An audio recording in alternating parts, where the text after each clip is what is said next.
Well, good morning, everyone. Can you hear me okay, Julie, Eileen? Yep, I can hear you great. Great. Okay, good morning, everybody. Today's topic or tutorial is let's talk about myHOAstPro. The main emphasis here is what makes myHOAstPro different and what are our responsibilities as a myHOAstPro user.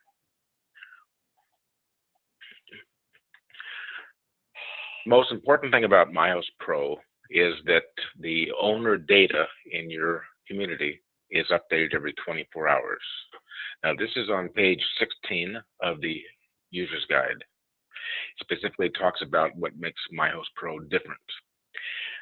When I say the owner data is updated, specifically owner names, the community addresses they own, the owner's mailing addresses, the owner's phone numbers, and the owner's email addresses. So you needn't worry about a property being sold and bought by somebody else. That will be picked up automatically, and every 24 hours we'll look for updates. Now, as a myHOAstPro user, you would be responsible for the voters. This data that's being updated is coming from the property management software, and property management software does not really know anything about voters. They're tracking the owners. So again, the owner data is coming from the software, and you become responsible merely for the voters. Now, number 3 is that the owner's errors must be fixed in your property management software.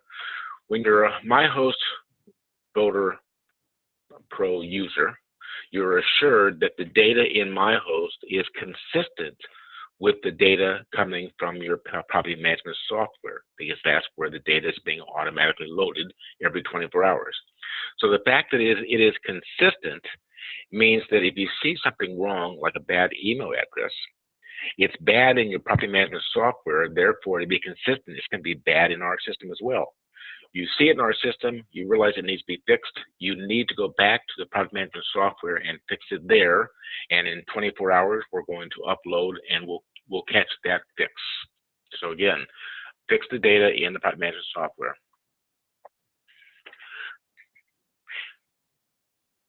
Now, the 3 situations for voter list. As I said, you're responsible for the voters, and this is on page 15. A shows you what it looks like when a normal voter is assigned to an address, in this case, Unit 1. George Washington is the voter. It looks like this. Unit 1, George Washington's name is sitting there. B is, what if you don't know who the voter is? And this happens when, let's say, the property is owned by a company or a Sun Trust, some bank or something. In that case, and you know that a bank can't vote, a corporation cannot vote. So it's going to be a TBD voter during the time that you've sent a voting certificate to that corporation, and you're waiting for that voting certificate to come back to identify to you who is the voter. So the voter is unknown until the voting certificate comes back, and it looks like that, TBD voter. It's a TBD voter is in every myHOAst software. So it's there as a placeholder. C is voter privilege has been revoked. In this case here, you see no voter at all, not TBD, no name, and that means the voting privilege has been revoked. That is important. You don't want to do that if it's not true. The quorum that is computed for you by myHOAst takes account voting privileges being revoked. In this case here, with C, that property will not be included in the quorum computation. So if that's not true, the quorum is going to be computed incorrectly. Okay, now let's go to myHOAst and see what this looks like. I'm going to log on as the admin person here in this community.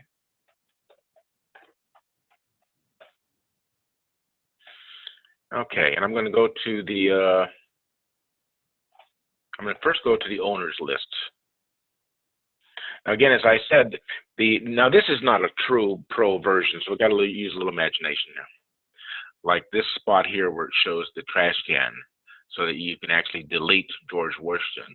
You will not be able to delete George Washington.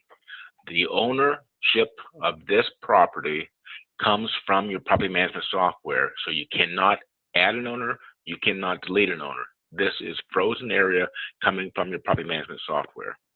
And you can see here that George Washington is the owner. Here on Unit 2, again, you cannot delete this, can't add any other owner, but it shows you that ABC Corp owns Unit 2. So again, this area here, you cannot change. Now let's look at the voting, because the voting list is what you can change. The voting list is what you are responsible for. As the system is set up, every owner is automatically defaulting as the voter.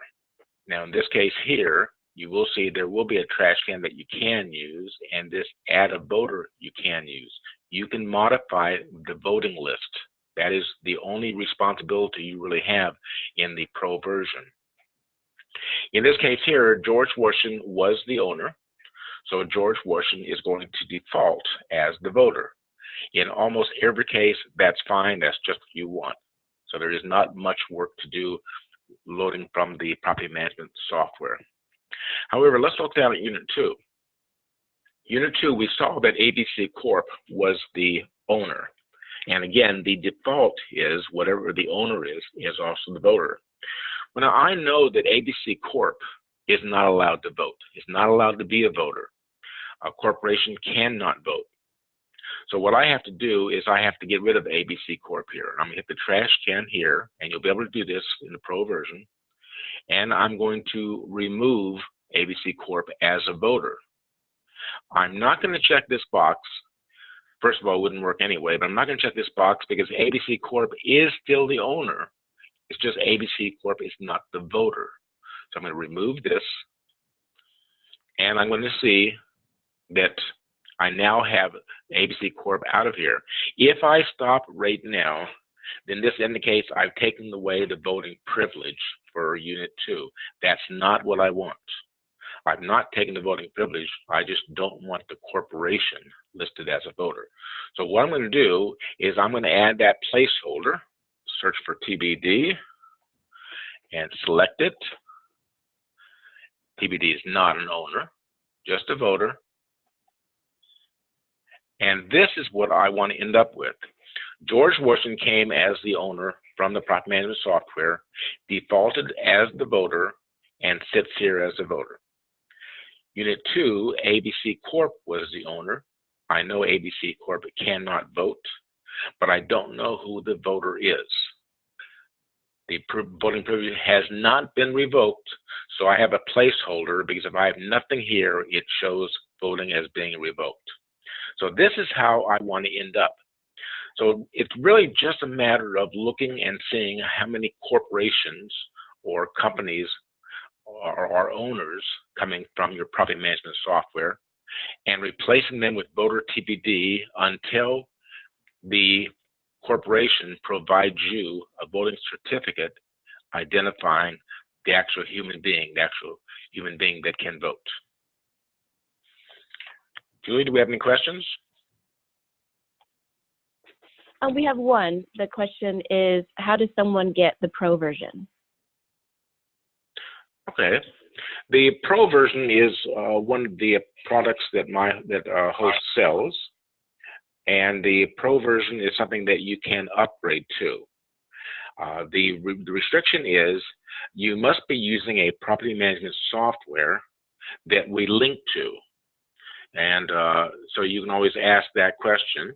If you're using a property management software that we cannot link to, if we get the right contact, we're willing to discuss with them setting up a link so that Pro versions can be offered. So it's just a matter of, do we link to your property management software? Once you upgrade to Pro, you then provide us codes that come from the property management software company.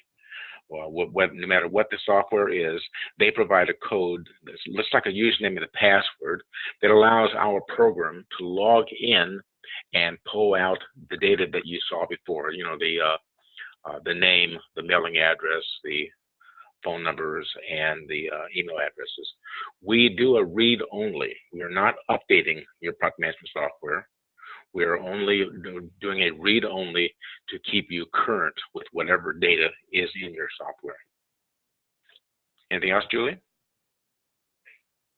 What software has the link? Okay, as of today, we link with TOPS, we link with Caliber, we link with VMS, and we link with Sync. So if you have any of those four, we can provide you the Pro version. We expect to add to that list this year, but right now, those four. Okay, great. That's it for now. Nope. Okay. Well, that is everything in a nutshell. The idea is you're doing less work. You're doing less work because the maintenance is being done for you every 24 hours. That's the great news. And the amount, your responsibility becomes not then in updating ownership and information like emails and phone numbers, but your responsibility is to verify the voters are valid voters, because you just keep in mind that your product management software does not see a voter being different than an owner, and that's important. And that's really it for me. Okay, great. Thank you. Remember that the next session is scheduled for April 3rd. That topic is the ABCs of startup in MyHOAst. Questions such as how long does it take to get set up, what are the initial steps, how do members opt in and vote, etc. Those will be discussed. You can register on our website for that class and other future classes in our website under the Education tab. The recording of this session will be available at our website by the end of this week. As always, if you have a suggestion or topic for an online tutorial, please send that to us at contact@HOAst-INC.com. Again, I'm going to say this every class until we have it, but at the end of April, we will like to hold a roundtable. We'll address specific questions related to MyHOAst. The entire session will be based on specific questions you have that we may or may not have already gone over. So anything that's on your mind, please let us know. Eileen, anything else? Would you like to add anything? I have nothing else. Thank you very much. Thank you, Deanne, and thank you for joining, folks. Okay, great. Well, we'll talk to you at our next class. Thank you.